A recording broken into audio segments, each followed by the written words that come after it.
Blah, blah, blah, blah. Okay, hope my voice is going to hold out through this. So, as promised, here's another video with proof of two more, or a derivation of two more current situations. Two more magnetic fields using Ampere's law. So, here again is Ampere's law. This integral is equal to mu naught times I enclosed in some Amperian loop. Amperian curve, I think I called it in the last one, whatever. So, with the single wire, it's kind of obvious what curve to draw. You draw a circle around it. Here we want to find the, well, I didn't say, we want to find the field inside the solenoid.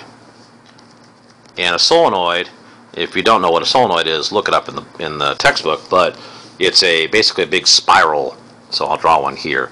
It's a big, not spiral, a helix of wire, and you run current through it, and it generates a magnetic field inside.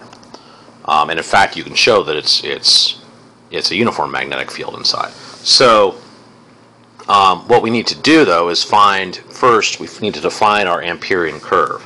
So, we want to find the field somewhere inside the solenoid, and we can say by symmetry that it's going to be uniform across any horizontal line through the solenoid, the way I've drawn it here. So, we can't necessarily prove yet that the field here is going to be the same as the field, say, up here or right here. But what we can show, let me erase those, is that anywhere on this dotted line I've drawn, the field will be the same. Because I'm just showing a subsection of the solenoid, okay? This actually goes on further. These black things, I should say, are the currents. And I've drawn them as circles rather than as spirals. So really I should have like one here, one here, one here, instead of, where they are, so that there's this nice sort of spirally look to it. But it doesn't matter, and you'll see why. So I'm going to say we have this length L, and we have a certain number of these guys inside. I've drawn 3, but I'm just going to say there are N coils inside this length L, capital N. Okay, so I'm drawing this line here and saying along here you've got a uniform field, and by symmetry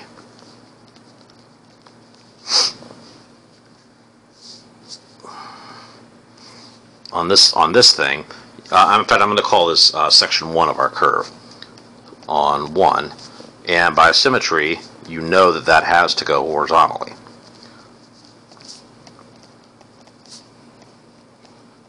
Left or right. And you know that because if it went up or down, you'd be packing more field lines into the center of your solenoid. Because if it went up here, you would have to by symmetry say that up, at the opposite spot on the other side of the coil is going down, and then you'd be packing more field lines in, and that's not going to work for reasons we discussed in the previous derivation. So on 1, great, you've got a uniform field by symmetry. Now what we want to do is extend our Amperian curve out and say this is section 2, and we're going to say on section 2, well, which way does the magnetic field go? Again, remember this solenoid is infinitely long. So if this is our whole solenoid, or between the solenoid as being extremely long, then all we're really doing is looking at this section of it. So we're expecting that down here, by symmetry,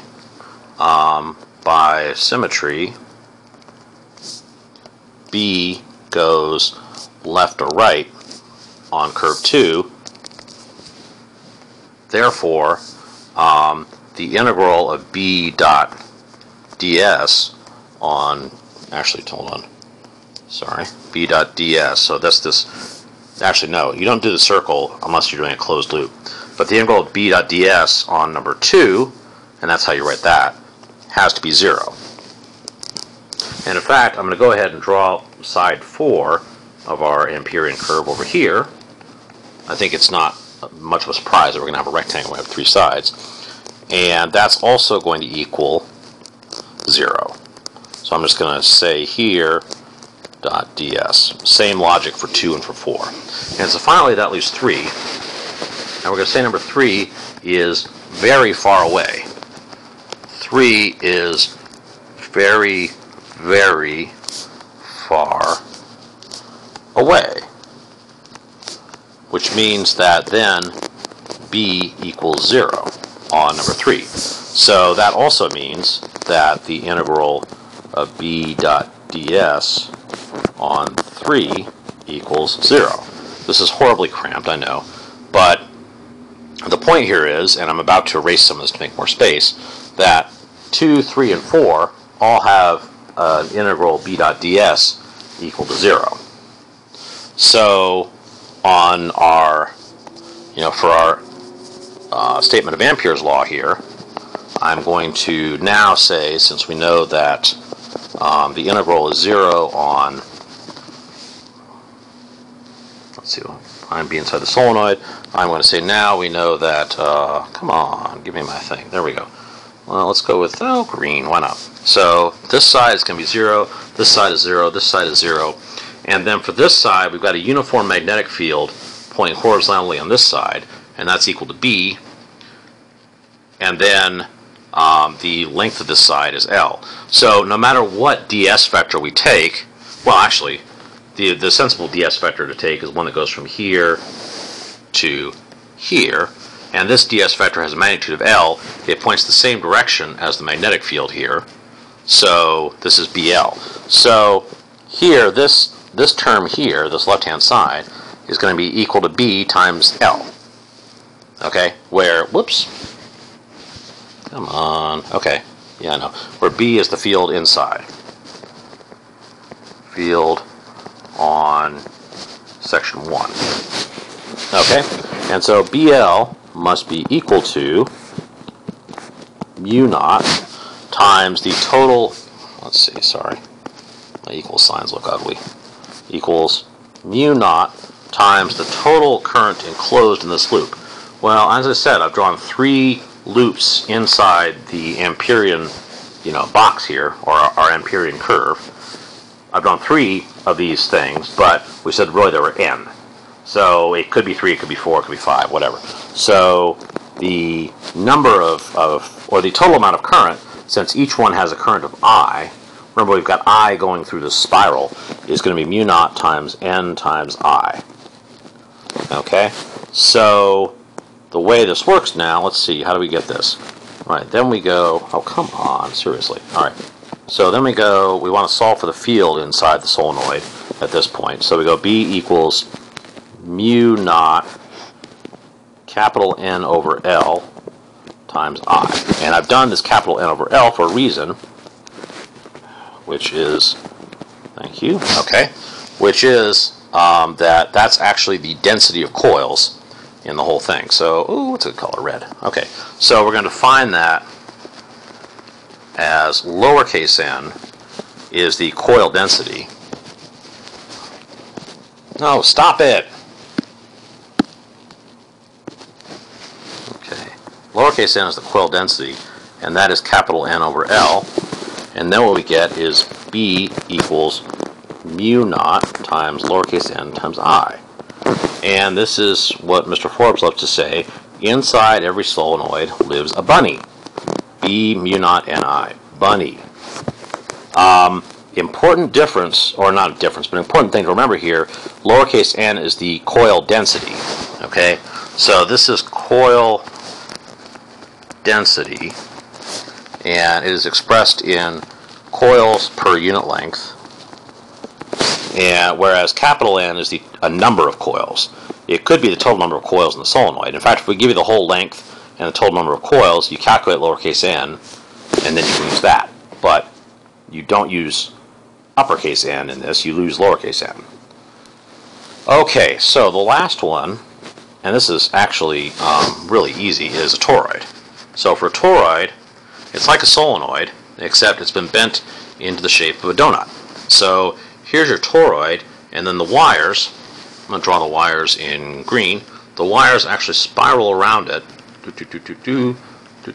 spiral around as they go around, something like that.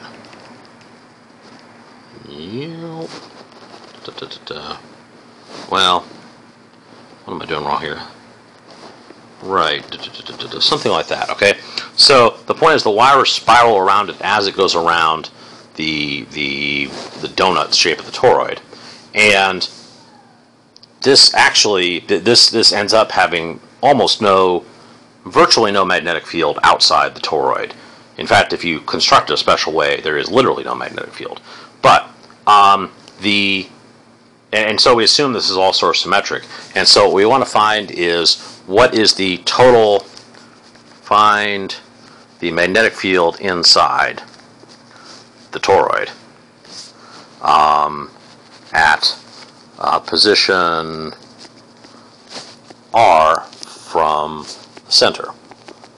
So what I mean here is, let me draw our whole toroid nice and big, and we're going to have, there's the inner surface, and there's the outer surface of the donut. Okay, here's the center of the toroid, and we're at a position R. Okay, so what is the Amperian curve we draw here? Well, it is almost ridiculously easy. In fact, I suggest you may want to stop for a moment and think about what is a symmetric curve we can draw here. Something very easy that'll be, preserve the rotational symmetry of this whole thing. Okay, doop doop doop. So you're back, and now I'm going to tell you that it is a circle. Okay, so now you know you've drawn this, let's see, Amperian loop. Loop is a circle of radius r. And so on this point, you know the magnetic field, oh come on, stop it. There we go. By symmetry, magnetic field, well, actually I'll say B is tangent to the circle and uniform. So now we know that, and what we can do is, so let's say there's our B, right? So now we can just say the integral of B dot ds, which of course equals mu naught times I enclosed. The integral B dot ds is just 2 pi r, the circumference of this whole circle, times B. And that's going to equal mu naught times, what's the enclosed current? Well, it's the number of coils, total number of coils around the torus, times the current going through the, the wire. So, for torus, we can find, and I think I'll just erase this. Now we know what it is. So for a toroid, torus, it's the same thing, potato, potato. We can get B equals mu naught capital Ni over 2 pi r. And there you go. You've got a field inside the torus that actually changes a bit from the inside to the outside. And this only applies inside the torus. What happens if you are, like if you're way in here inside the inner ring, then you've got no enclosed current in your Amperian loop. If you're way out here, then, say for this one, then you've got the enclosed current here, sure, but then you've got an equal and opposite amount of enclosed current going on the outside, because all these spirals of wire that go in here come out here. So B equals 0 outside the torus. And there we go. That's the end of it. So there you go.